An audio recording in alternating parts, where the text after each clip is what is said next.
Hey Ian, how are you? Hey, good to see Mario. All right, man. So, is it over? Let's just go right into it. I've been saying for a while, it's over, it's over, it's over. People smarter than me disagree. My audience is getting pissed off because I keep repeating it. I just, as long as pragmatic heads prevail, I think it's over. I'm a bit skeptical on the Iranian side. They seem to be a lot more emboldened than they were before. So they're the ones that worry me more than Trump. Trump to me just is desperate to get Yes, out of this. Trump really wants to get out of this. It's clear Exactly, from exactly, exactly. everything he's done since announcing the ceasefire. I mean, the fact that he has extended the ceasefire indefinitely, having gotten literally nothing but the hand from the Iranians, makes it very clear we need out, right? We need out. But of course, that provides leverage to the Iranian position. And they have a lot more information on the pressure that Trump is under, on the opposition he's facing, than the Americans do on the Iranians. So this is asymmetrical, right? And it is tough. Trump didn't want to have to put the blockade back on. He didn't want to have to stop Iranian ships because that only means higher costs for everybody. But he did it because he understands he needs to show at least a little bit of credibility and leverage given the last several weeks. Why is he putting up the blockade? So the argument that others are making, they're like, Mario, if Trump really wants it over, then when Arachi declared that the Strait of Hormuz is open, now I know there's a dispute whether IRGC approved it or not, and they said, no, it's not open, and there's a recording that came out. Right, exactly, yeah, the whole media, the Iranian media started attacking him. But why would Trump not reciprocate when that happened? Why would he keep his blockade on and even board an Iranian ship? Look, it was just a few days before the talks were supposed to happen in Islamabad. And I think Trump feared, because those talks were going, the negotiations in advance of those talks were going slowly. He feared, I'm going to send Vance out there. We're not going to get to yes. So I need for at least a few days to show them that I'm capable of putting more pain. I'm capable of forcing the Iranians off of all of the revenue that they've been receiving. Because otherwise, what is their incentive for giving me anything as opposed to just drawing out talks? That's always the danger, is that Iran, the best position for Iran is engage in negotiations, but continue to charge tolls. You've got influence over the strait, and no one's stopping you. No one's doing anything at this point. Trump did not want that to be seen as a credible policy, even though the blockade that Trump has imposed is only selectively imposed. And you've already seen several Iranian ships, mostly looks like laden with goods for China, have been allowed through by the U.S. military. And clearly they could have been stopped if they wanted to. So even here with the blockade, the answer to your question, Mario, is no, he is concerned about the money, and he doesn't want to actually squeeze them as much as he could. Let's look at what Axios said, because I'm really trying to understand what's going on in his mind. So two takeaways so Axios did a report on Trump's thinking. Number one, Trump will not resume the war until every diplomatic option has been exhausted. And two, the ceasefire extension is not open-ended. Iran has days, not weeks. That's according to Axios earlier today. Trump is giving Iran things, obviously. Yeah. So exactly, they do kind of contradict each other. The whole days thing, I think, doesn't really mean anything, because I don't know. Like, can't he just walk away as well, Ian? Like, we're talking about a ceasefire. Can't it be an indefinite ceasefire and that's it? He's already declaring victory. I think the CNN put out a statement that the White House put out a statement saying, we won. Iran's military has been completely destroyed. It is a win for us. So if he's already fabricated a win and created his own off-ramp, taken his own off-ramp, why does he need to do anything else? Why can't he let Iran charge? He's obviously not comfortable with that off-ramp, doesn't think it's credible, frankly, even though, for many MAGA supporters, it is whatever he says it is. But this war is still very unpopular, and the outcomes of this war are going to be unpopular if that means that you continue to have the strait disrupted. So ultimately, look, I think that Trump is capable of declaring victory and not accomplishing things on a bunch of fronts. We've already seen in the first round of negotiations, he has given up on ballistic missiles. He said, well, that's really for the regional states to negotiate with Iran. I don't worry about that. Gulf states, the Israelis are upset about it. Doesn't matter. He's declaring victory.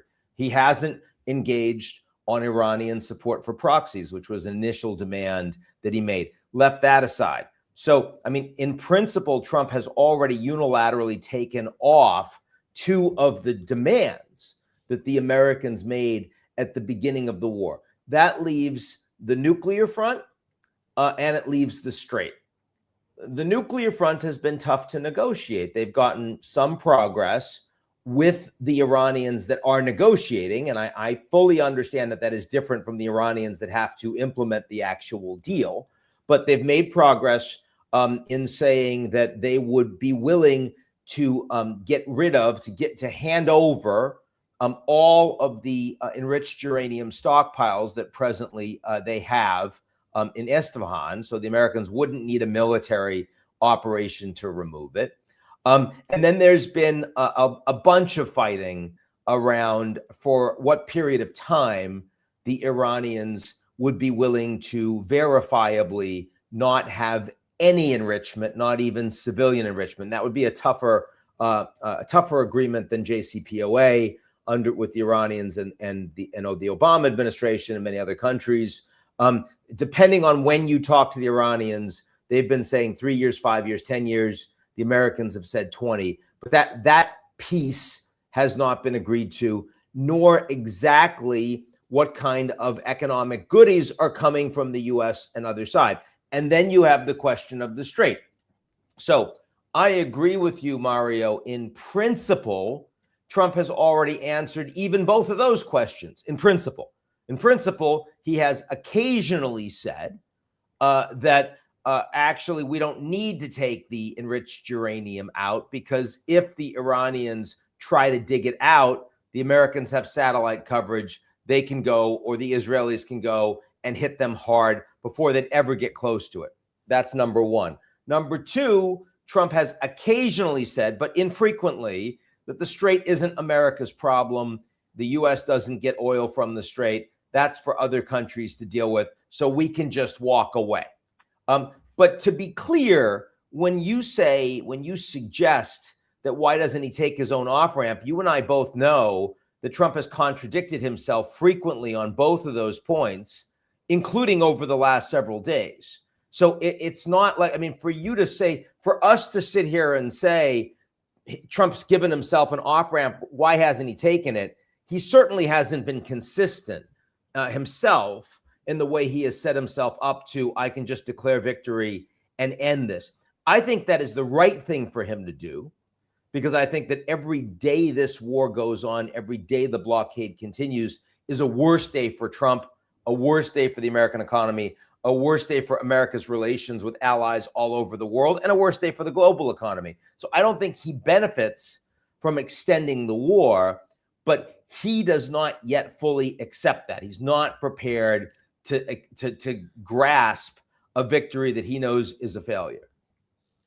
A pretty spectacular failure at that. Like a spectacular failure. Iran is not giving any concessions. The worst foreign policy mistake of Trump's administration either time. I would certainly say that. Of any administration for many years, that was a horrible mistake. I do want to give him credit for getting out of it, though. He could have kept the war going. People were talking about a ground invasion, which I'm going to ask you about in a while. There's a lot of not out of it yet. I hope you are right, Mario. I don't know if I'm right, because I say the war is over because I think both sides want it to be over. But the Iranians keep surprising me. They're really good negotiators because they know they have the upper hand, or maybe there's factions within Iran that don't mind the war continuing, which would be insane because they are getting pummeled throughout this war as well. Like Iran is suffering as a country, significantly as well. But they can sustain this longer than the global economy. You and I would not be surprised if they can't come to agreement internally, given that 150 leaders of this government and military have been assassinated. Clearly, there's going to be disagreement. Many of these leaders have only been in their roles for a matter of weeks. They're inexperienced. It's hard to communicate with them. It's going to be hard. I mean, you remember how long it took just to get the Qataris to get a message to Hamas military leadership. and back. Like, it is hard.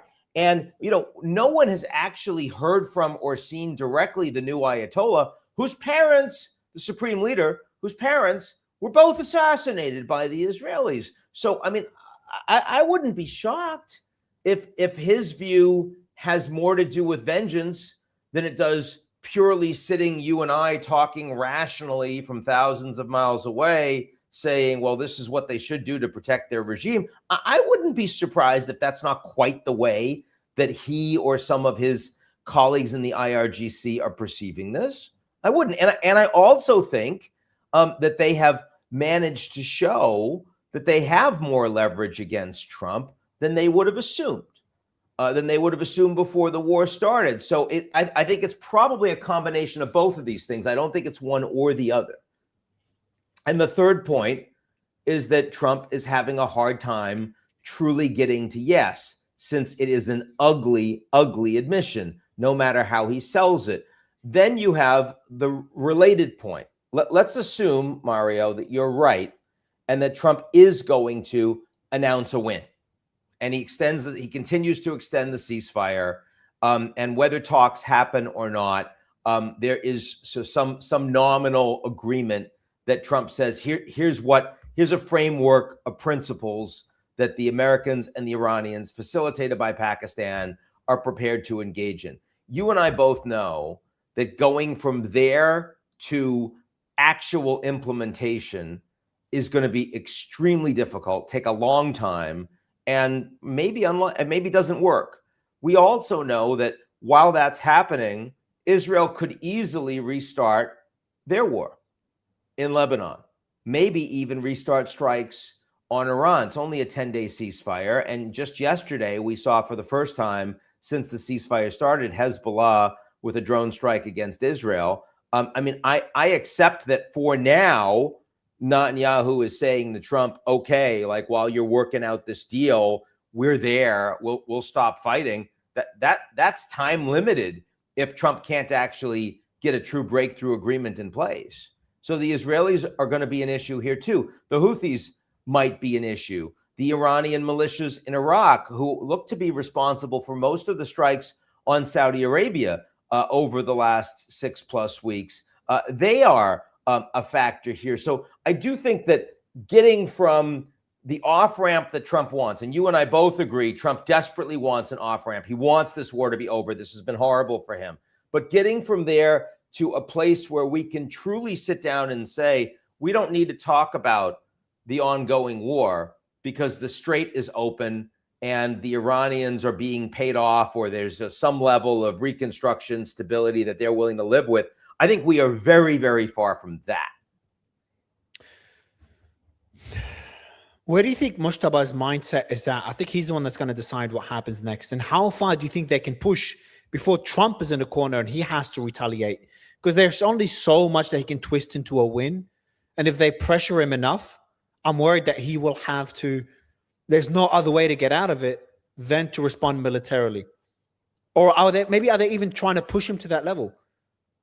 No, I don't think the Americans are trying to push him to that level. I'm also not sure. Not Americans, sorry, the Iranians, you mean? The Iranians, I see. Yeah. I'm not sure that Mushtaba is ultimately the decider. Again, he was not seen. He has good relations with the IRGC, but he was not seen as particularly competent.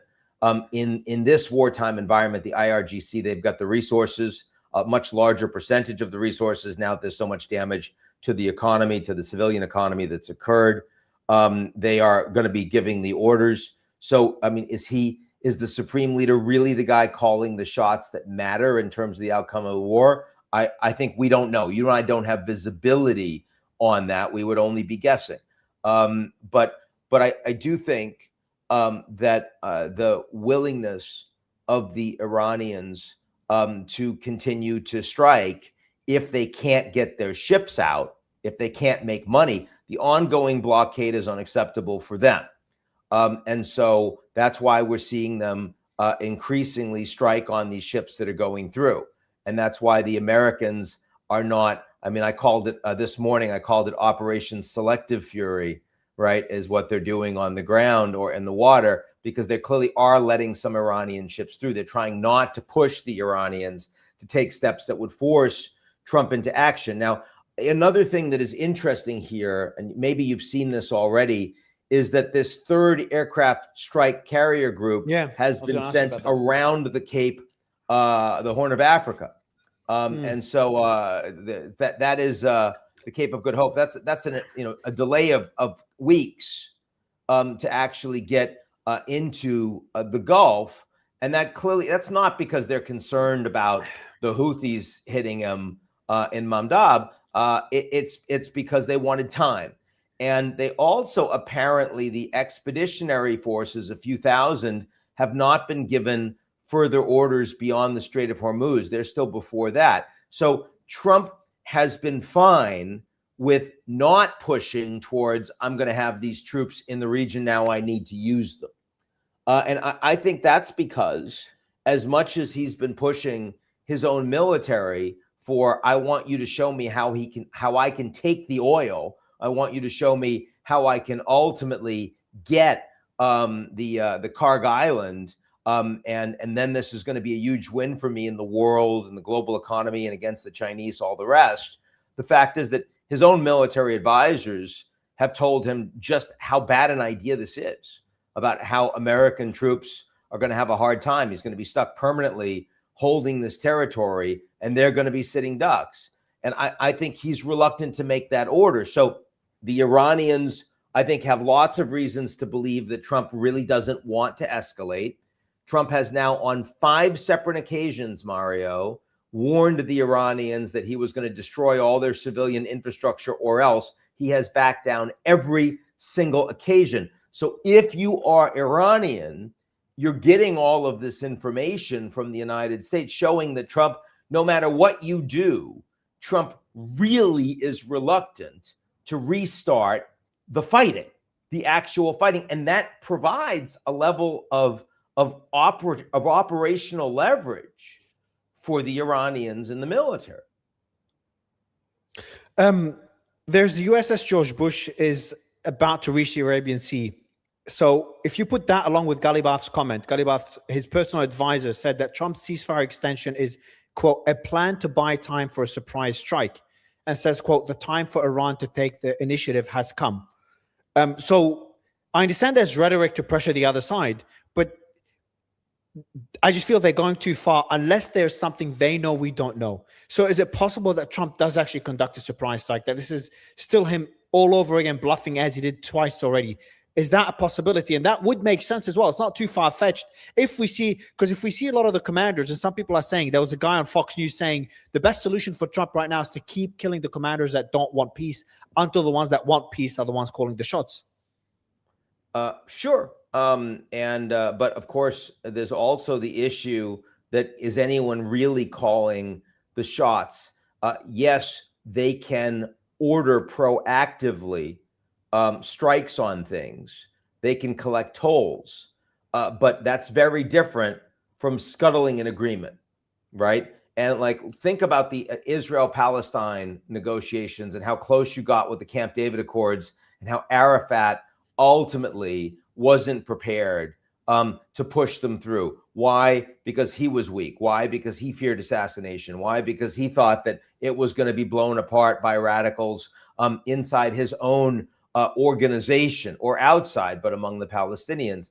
And there's a level of that clearly playing out with Iran right now too. You could have relatively unified governance on military strikes, but you could have a faction of the IRGC that has the ability to veto, that has the ability to scuttle any agreement that they would ultimately sign. So if Trump is prepared to simply say, I won, and cut, and so then the Iranians have control of the strait, and a whole bunch of other countries have to do deals with the Iranians to get their oil and goods out.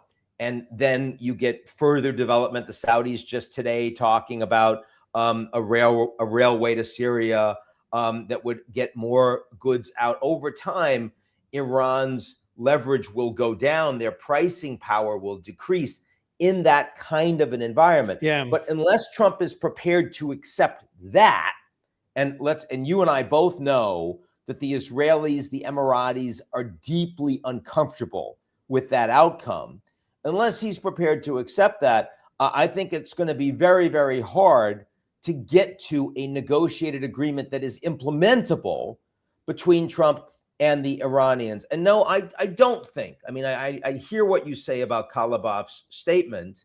I don't think Trump is planning a surprise attack, because I think he understands that if the Iranians have much more military capability than even the military planners that Trump wasn't listening to, wasn't taking their advice, than they thought.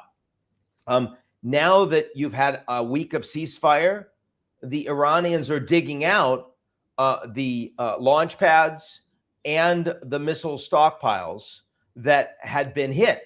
And in some case, the estimate is they now have access to some 60% of the missiles that they had pre-war.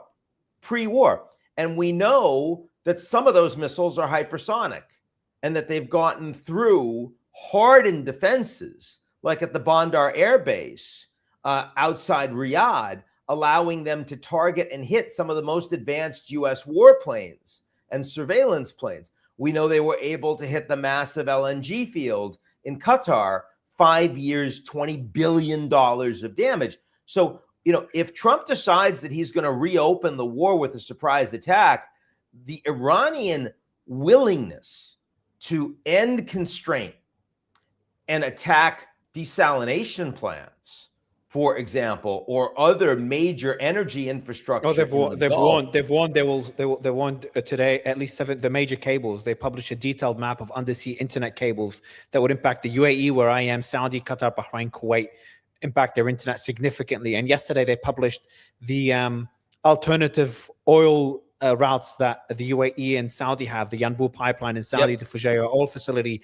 And they said the Houthis will close the Bab el-Mandeb Strait. So they already said in the last 2 days, according through Tasnim, their media outlet, they said that we will destroy the energy infrastructure in the region. That's a third of global oil supply. And number 2, we'll destroy the cables for the and if they were even to take a small fraction of those measures or have success with them, then you're talking about $150 oil, major demand destruction, on top of spiraling concerns that are already coming. Every day, I'm hearing more from Europe, from Asian states, from the global South about the demand destruction, about shutting in, canceling air flights, about national emergencies for local fuel levels, all of these things. So I think that Trump is unwilling to take that risk.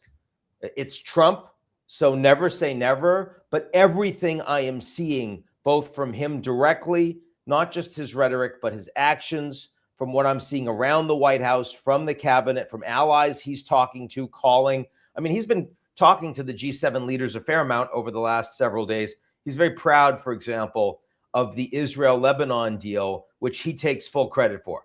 So that's the 9th deal. What do you mean deal? There's just a meeting. There's no deal yet. There's just a meeting right now, a 1-week ceasefire. The 10-day ceasefire, he takes full credit for it. He's calling the G7 leaders and saying, I got that done. This was really great. I'm a peacemaker. I'm focused on peace. But I'm telling you, everything I see from Trump and from around Trump is that this is not a guy who's thinking about a sudden surprise attack on Iran right now. I think your initial instinct and impulse, Mario, is correct, that Trump wants to end this at this point with urgency. He has no one to blame but himself. You saw that, just yesterday, he poo-pooed the idea that the Israelis are responsible for him going into this war. He can't possibly give them credit for that, blame for that, because it makes him look weak. So he has no one to blame for this war but him. He owns it. It is all on him. It's not on his cabinet. It's not on Israel. It's not on NATO that won't come to his aid. They weren't involved in this to begin with. He made the decision, and now he's trying to find a way out of it. It is really hard. He's going to get destroyed in midterm elections now. You might have seen that in Virginia, very narrow issue for your audience, but does matter. They just had this referendum that passed, which is going to redistrict another 4 seats for the Democrats in the House of Representatives. This is going to be a landslide win against Trump and against a lot of his supporters come November. There's nothing he can do about it. He can't turn the economy around by November. So this is got to be enormously frustrating for him. Look at this. It came in while you're speaking. Iran's foreign ministry, quote, "We currently have no plans to negotiate." Trump, about, let me see how many minutes later, 10 minutes later, Trump, "We may hold negotiations with the Iranians on Friday." Just shows you the disconnect. For anyone watching, just the desperation on Trump's side. And again, I respect that. I respect that he's still pressing for peace, despite the Iranians not giving him an off-ramp. I think he's making it too obvious he wants to end the war. Like the fact, the madman theory backfires when you walk back so many threats. Then so many times. Any threats, exactly. Then that strategy will just not work anymore. He's overused it, and he's in a position right now where the Iranians have called his bluff. I don't know what the Iranians want, whether, because they've shown, it was really obvious they've shown restraint for so many years, and that kind of backfired on them, because one of the reasons he went into this war is that restraint. Absolutely. Was he thought that he had their number, that they weren't going to hit him back. Absolutely, that was his view. Yeah, so now I'm in a position where I don't understand the position of the Iranians. They've made some pretty significant threats. You've got Trump trying to walk back. He offers a ceasefire. The Iranians don't even take him. They keep embarrassing him with those videos they keep posting and the comments they keep making. Trump walked away. He's handed them an olive branch. He's accepted so many concessions. Like he wanted, as you said, he wanted the proxies dismantled. That's gone. He wanted a complete surrender. That was gone a long time ago. He wanted to cap their ballistic missile program. That's gone. Their nuclear program, we'll see. I think they'll find a middle ground on that one. The Strait of Hormuz, he could easily walk away. So there's nothing. The next question is, I think he'll walk away. Then what does that mean for the region? What does that mean for the Gulf? What does that mean for Israel? Let's get into that. But there's one other point I would make, and I'm sure the Iranians are aware of this too, is Trump has not formally declared war. And there are a lot of members of Congress, Democrat and Republican, that after 60 days are saying he needs to declare war or we're not going to approve this. He needs to ask us, for formal declaration. And Trump could then say, look, I love the Constitution. I embrace the flag. You saw me hug the flag. I think we should keep going. But I mean, if we can't actually declare war, they're giving him an off-ramp. So that's good. That also gives him an off-ramp, and that's coming soon, right? I mean, we're days away from that. So there's another way that Trump could potentially say, okay, I've already won. I've done all these things. And if you were more patient, I could take the oil too. But okay, now this is the problem of the region. Now this gets to the question you were just asking, is what does this mean for the region? And, one of the most interesting things that I see happening is the GCC blowing apart. Oh, yeah. Right? Because the response from all of the countries where you live right now, Mario, has been very, very different. And they all have security relations with the US, but they're focusing, just like the Europeans are within NATO, they're saying, okay, but how do we take care of ourselves? If we can't count on the Americans for everything, and they cause all this trouble, and they're going to leave us holding the bag, how do we take care of ourselves? Now, for the Emiratis, what their leadership will say is, at a time of war, you really find out who your friends are. And the only people we've really been able to rely on in the region is the Israelis. That's what the Emiratis are saying over the past weeks. And they're going to double. Don't they blame, don't they blame the Israelis for the war, Ian? They were pissed off at the Israelis. There's the Haptur guy, the Haptur family member, or the Haptur. I remember you and I talked about that. He was blaming the Israelis. That out. Yeah, he was blaming the Israelis. It's absolutely not what the government is saying. It's not what the military is saying. It's not what the foreign policy leadership is saying. They are saying that Israel, they are providing us real-time intelligence. They are the ones that want the war to continue. We didn't like the war when it started, but now that the war is happening, we can't leave us in this position, and the Israelis are the ones that are there with us. That's what they're saying.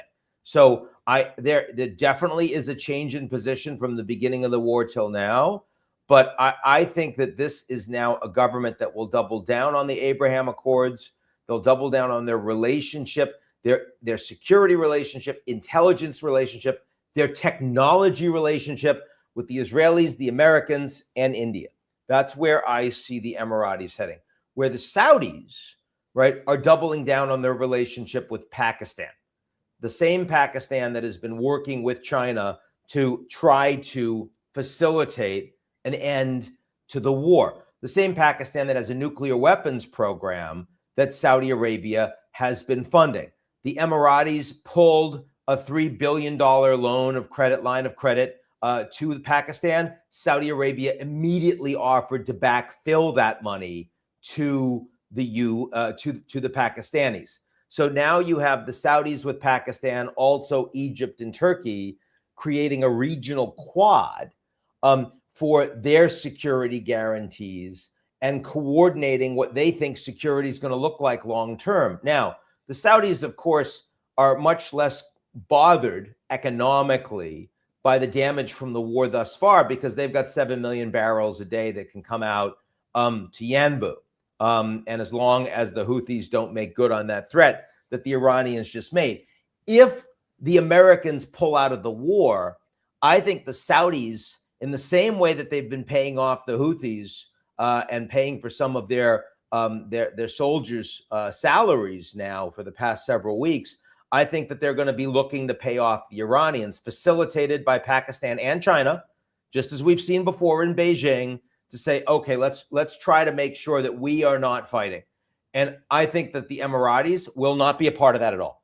So I think you're going to start to see the emergence of two different security blocks. Now, what buffers that is the fact that both of those blocks will have close relations with the U.S., not just on security and intelligence, but also transactionally, because Jared and others are doing billions and billions of dollars of business with them directly while he's also in the government.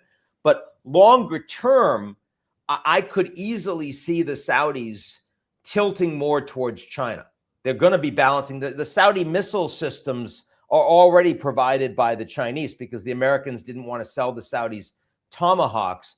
I could see them lean more into that, and not as well as on even AI and alignment with core models and rolling that out with the Saudis, because they're not really leading cutting edge on that at all. While the Emiratis with G42 and their Microsoft relationship become a core component of the U.S. military industrial technological complex with Israel. So that's longer term, but I think it's very interesting to watch this play out. So there's going to be two blocks in the region. UAE and Israel is one. The other one is Saudi, Pakistan, and potentially Egypt and Turkey as well. This is going to be the two major blocks in the Gulf. Now, Oman, Qatar, Bahrain will take sides, but they don't really matter that much. They have to join one or the other. They can't form their own block.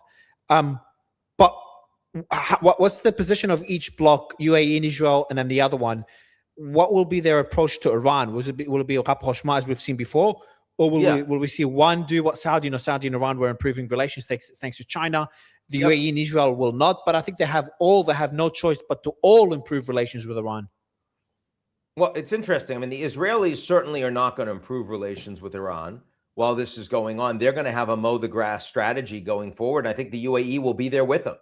So that's what I'm saying. Can that mow the grass strategy where they keep striking Iran every few months or years to reduce their capabilities? They keep doing it consistently. But do they have those capabilities? We've seen the restraint on the Iranian side before because they didn't want to drag in the U.S. Now the Iranians know the U.S. won't join. So I think the retaliation from Iran will be destructive for Israel. I don't think the mow the grass strategy would work anymore.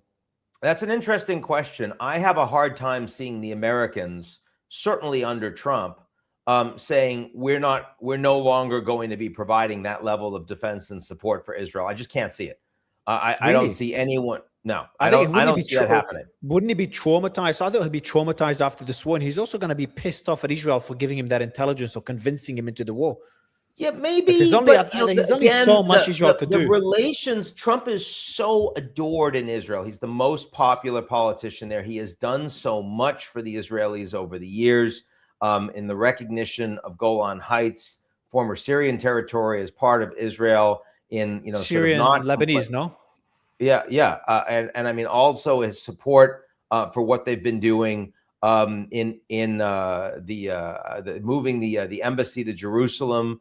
That was a big deal. Many presidents said they were going to do it. He's the one that actually got it done. I mean, this is a guy who he helped facilitate the removal, the release of all of the remaining hostages and the remains. Biden wasn't able to do that. When he showed up at the Knesset, this was a wild standing ovation. It's, you know, maybe the only country in the world where Trump is truly much more popular than any of the local leaders. But does he really care about that? I know he cares, but to what extent? Because he's screwed a lot of countries that he had a lot of support in. A lot of European countries love Trump. He didn't care. A lot of Gulf countries love Trump. He didn't care. He just did what's best for the U.S.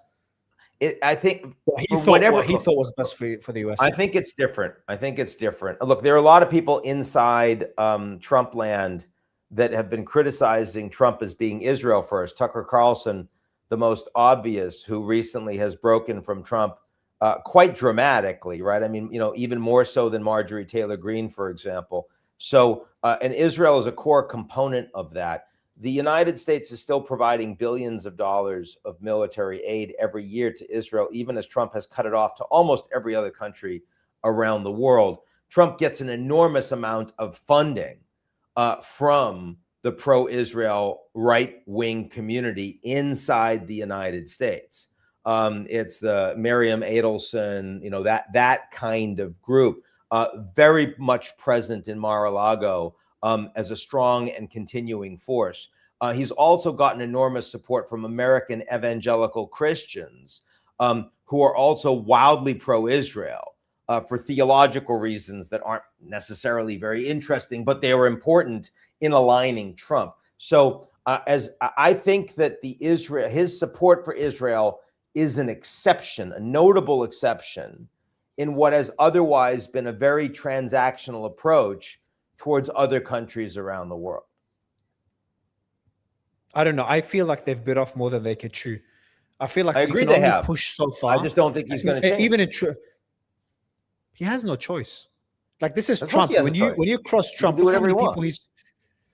Yeah, but when you cross Trump to that level, when he feels he was played, I think that's a red line for him. And we've seen his rhetoric as well when he put out a post saying we forbid Israel from firing at Lebanon or whatever it was. That's the beginning. I know it's not, you know, we have to see more action. For him to force that ceasefire and force it on Israel, for him to force the Lebanese and the Israelis to meet, these are all pretty significant steps. And I'm sure he forced Netanyahu to come to the meeting table with the president of Lebanon. He did. So we could be seeing the beginning of a change. I would take, again, you and I will be talking many times in the future. We can come back to this, but I'll take the other side of that bet. I think that Trump sees Bibi as a kind of a mini version of himself. Extremely talented, political survivor, came back from the dead, you know, all of these corruption cases against him, all of this local political opposition. Then October 7th happens on his watch, you know, frankly, and he should have had much better security and intelligence capacity, didn't have it. And now suddenly, you know, he's rebounded. And the U.S., the reality is that the U.S. and Israel in this Iran war are operating almost as if they're the same country in terms of the level of military coordination, the level of intelligence sharing has been extraordinarily high. So as much as it clearly antagonizes Trump that Bibi has pushed for things that are not necessarily in the U.S. or in Trump's personal interest, I think that Bibi gets more of a pass for all of the reasons that I've discussed than any other leader would. So, yeah, I don't think that this is going to lead to a rift between Trump and Israel going forward. I don't see it at all. Lisa, I'm going to send you through an image. If you can quickly show it to Ian. You know how Trump was talking about the Navy being obliterated. Now, and the Navy and the Air Force. Now, we agreed that's true. We're like, yeah, it's been obliterated, it's been destroyed, but it was never really that consequential anyway. We knew it was going to be destroyed in any war. Well, there's a satellite imagery that just came out that showed a huge swarm of 33 fast attack boats belonging to the IRGC Navy returning to the coast after patrolling the Strait of Hormuz. Let me show you the image until Lisa could put it on screen, but this is the image right there. So that's a satellite image. It kind of contradicts Trump's claim that even the Navy, like, we're talking about how Iran exceeded expectations and their capabilities, the intelligence failure has been just insanely dramatic, just crazy to see, crazy to watch that happen. in The real missile time. capabilities are the ones that I think were most Yeah, underestimated. because we knew the drones will always be a nuisance. The Navy, these are fast attack boats, nothing Yep, significant. It just shows that hasn't been completely destroyed. But the one, as you said, the missiles and the the cluster munitions, they kept firing at Israel. They were able to strike Par's gas field, Ian, that's right. within hours from when their gas fields were struck. Within hours, it's like every time Trump and Which Israel also try to. shows command and control capabilities on the Do you part of the know? Iranians. Not only this, do you know that they managed? I found out later on that they were able to strike the assets in the gas field that were owned by ExxonMobil and not the Qatari company. So there's a lot of assets owned by different companies. They were so precise that they managed to strike the assets owned by the American oil company, ExxonMobil, which just shows how capable they were. Same with this advanced AWACS surveillance plane in the Bandar Air Base. Again, they were able to destroy that specific that's with plane. drones, no? No, Was that with drones or missiles? that was with an advanced missile. There's no drones do not get through that hardened facility. It is probably the most hardened U.S. base in the region, and the Iranians were able to get through. Interesting. So that's not the one in Al Udeid base. That's different. No, this is that we're talking about the Saudi base, U.S. base in Saudi Arabia outside of Riyadh. Okay. But there's the one Prince Bandar Airfield. Yeah. Okay. Oh, sorry. There's the one, the Prince Sultan Air Base. There was another one that happened there as well, correct? Oh, that's the same one. That's right. But Prince Sultan base is the one I'm talking about. Okay, so that's the one. So that was with missiles and drones. You're saying the missiles are the ones that caused because the missiles are the ones that were able to hit this. Because the initial reports said it was remember the early reports, drones worth thousands of dollars were able to cause damage for over $1 billion. And we saw videos of drones over American bases. But you're saying most of the damage was caused by the drones missiles. that we saw that were over American bases that were impressive to me were the ones that were flying in Iraq that basically were providing the streaming information showing the disposition of some of the forces on the ground and the buildings and all the rest that no one was able to take out. But the blowing up of the American jet fighters and disabling them and taking out the AWACS plane, of which there are only a few that exist for the American forces globally, those were missile strikes. Last question I want to ask you, Ian, is what could Iran do? How far can they push before Trump is forced back into war? Because me and you both believe that Trump doesn't want this war. But we also know there's a limit to what Iran could do. If Iran strikes Washington, D.C., for example, the U.S. will have to retaliate. So how far do you think the Iranians can push? I think that you can't have a mass casualty incident involving Americans at any point.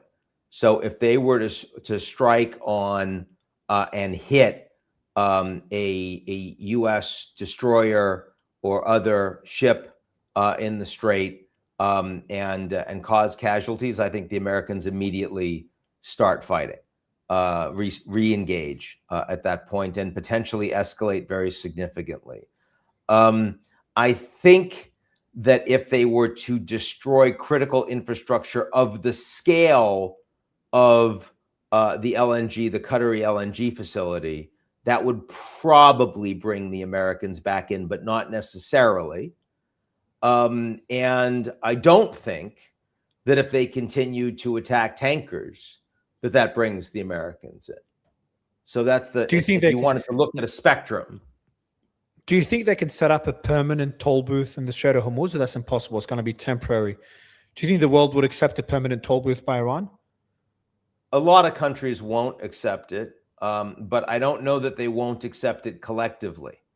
So, and if the fact that we've already seen a number of countries lining up to pay the Iranians to reduce that pressure, means that in a ceasefire environment, there'll be a lot more. Even the French broke with NATO to pay for a ship to go through, which was kind of surprising, but Macron is always willing to, sort of poke his nose in to be a relevant player, especially because he wasn't relevant on the Lebanon front, which surely antagonizes him. It is hard for me to imagine that they will be able to exert control over the Strait in a complete way in a year's time. But I think what could happen is you'll have a significant number of countries, mostly from the global south, some Western countries, that will cut deals to pay more money to Iran. Some of that will be direct tolls. Some of that will be reconstruction. And maybe some of it is because sanctions are being reduced. So the total amount that the Iranians are actually collecting by getting their own ships out and getting some of the tolls and having some reconstruction support, maybe with a Saudi deal, is better than just tolling in the strait, but nothing else. And then if the ceasefire sticks and these ships are getting through, then you'll start to see the Europeans and others with their own force, not linked to the United States, escorting ships. And over time, that will also reduce the influence of the Iranians. So I don't believe that Iran will be able to unilaterally control the strait ad infinitum going forward. I don't believe that. But I think that they will have a long tail of influence that will be used to help ensure that they can actually start reconstruction of their economy. What a terrible war. What a terrible war to witness. Ian, always a pleasure to have you on the show. Thanks for your time. Great to see you, Mario. See you soon.